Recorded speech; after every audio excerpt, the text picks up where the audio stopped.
ظالمانہ اقدامات ہیں اور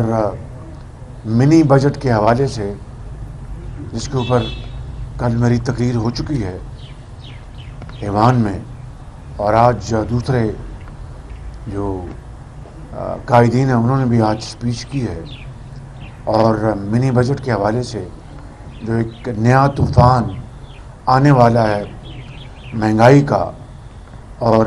غریب آدمی کو بے حال کرنے کا، اس کے اوپر بھی ہماری گفتگو ہوئی ہے کہ ہم ایوان کے اندر متحدہ اپوزیشن مل کر انشاءاللہ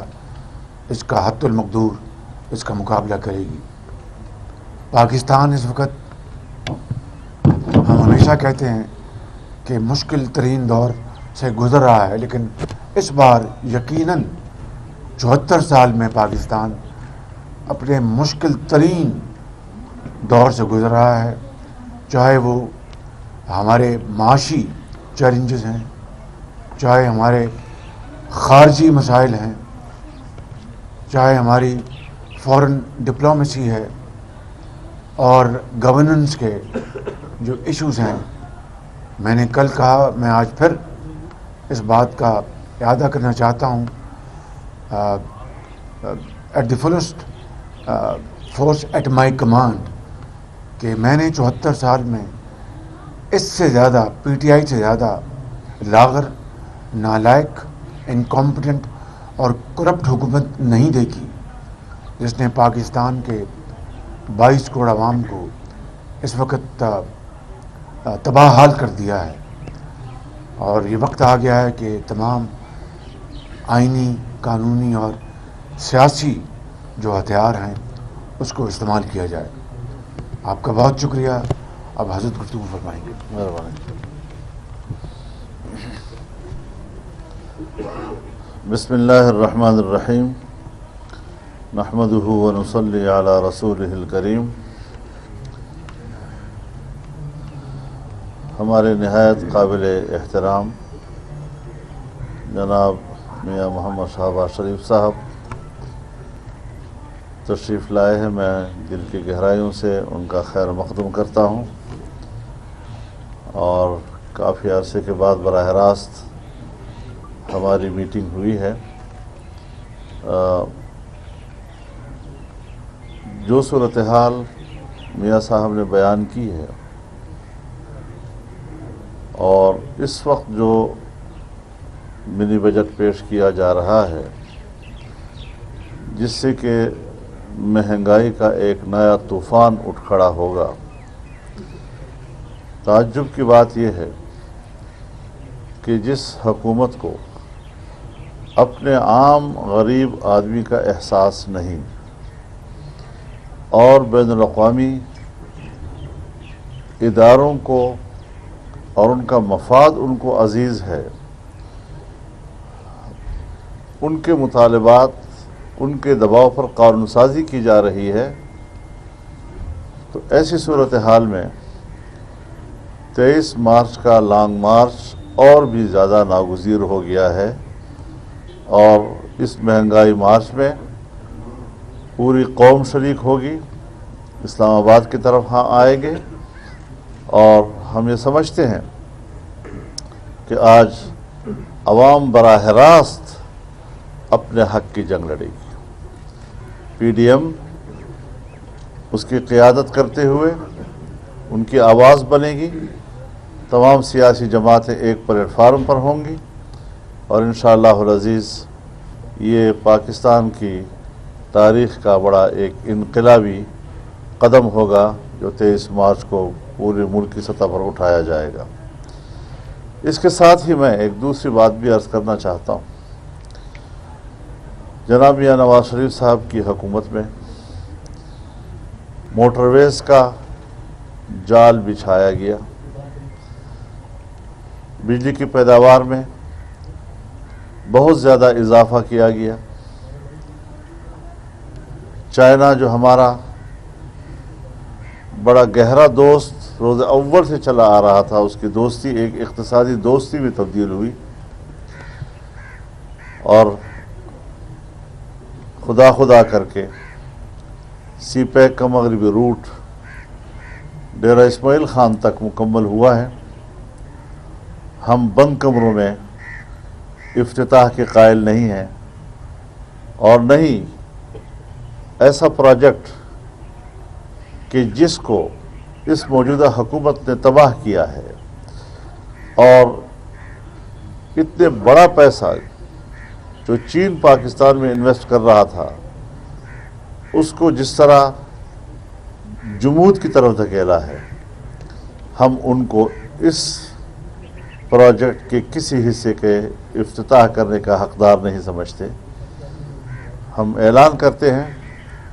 کہ 5 فروری کو جس وقت یہاں پر اسلام آباد میں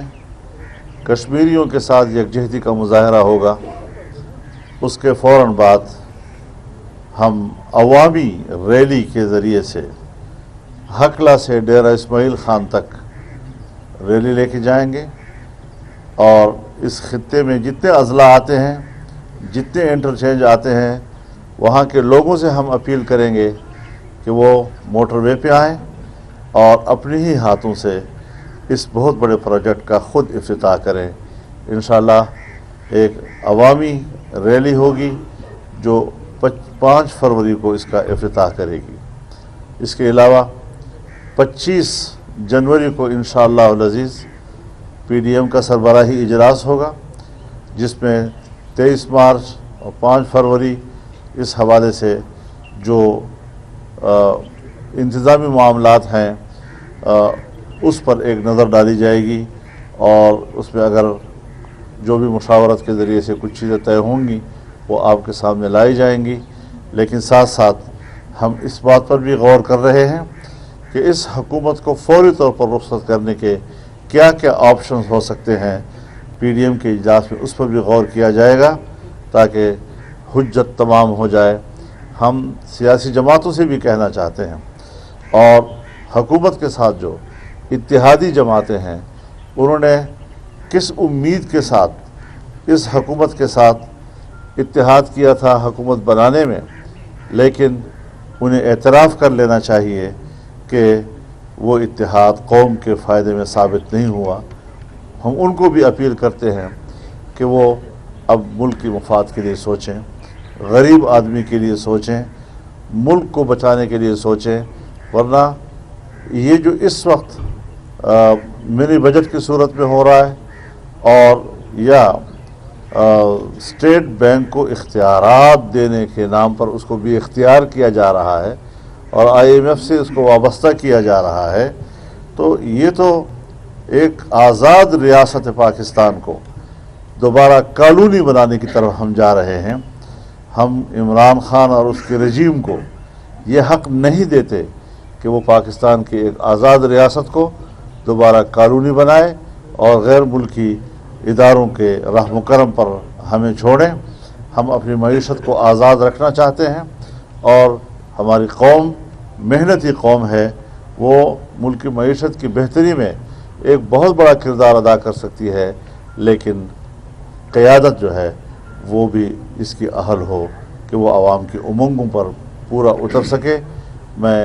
ان 2-3 باتوں کے ساتھ ایک بار پھر جناب میاں شہباز شریف صاحب کا شکریہ ادا کرتا ہوں، اور انشاءاللہ اگلے اقدامات سے جب ہوں گے آپ کو آگاہ کریں گے۔ یہ فرمائیں کہ آپ نے جیسے آئینی قانونی حیثیت کی بات کی ہے، تحریک عدم اعتماد لا رہے ہیں آپ میاں صاحب، تحریک عدم اعتماد کے حوالے سے بات ہوئی ہے، آپ کی کیا کہیں گے؟ جی بالکل، حضرت سے اس کے اوپر بات ہوئی ہے، اور یہی طے پایا ہے کہ پی ڈی ایم کا جو اگلا سربراہی اجلاس ہوگا اس میں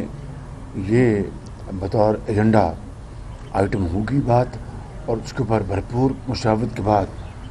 فیصلہ دیا جائے گا انشاءاللہ۔ مولانا صاحب یہ فرمائیے گا، آپ نے آپشنز کی بات کی حکومت کو گھر بھیجنے کے حوالے سے، کیا آپ کو امید ہے کہ جس طرح خیبر پختونخوا میں وہ نیوٹرل رہے ہیں، ان آپشنز کے استعمال کے دوران وہ نیوٹرل رہیں گے اور آپ کامیاب ہو سکیں گے؟ میرے خیال میں اس حقیقت کو تسلیم کیا جانا چاہیے کہ جن اداروں سے ہمیں شکایت تھی کہ ان کی مداخلت سے 2018 کا الیکشن قبول نہیں کیا جا سکا، اور جہاں ایک نالائق اور ناجائز حکومت کو تسلیم نہ کرنے کی بات ہو رہی تھی،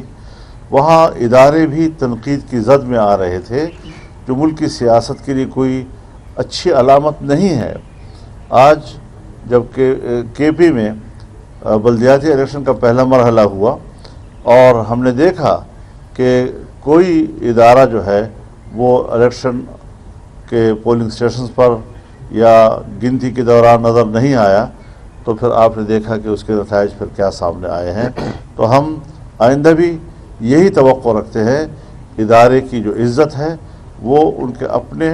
آئینی دائرہ کار کے اندر رہتے ہوئے کردار ادا کرنے میں ہے، اور ہم یہی ان سے توقع رکھتے ہیں، اور آئندہ بھی عام انتخابات میں انشاءاللہ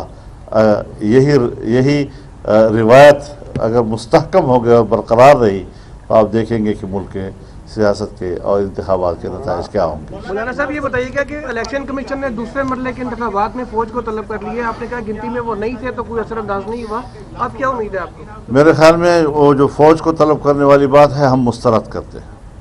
الیکشن کمیشن غلام مت بنے، وہ آزادانہ الیکشن کی ذمہ داری لے۔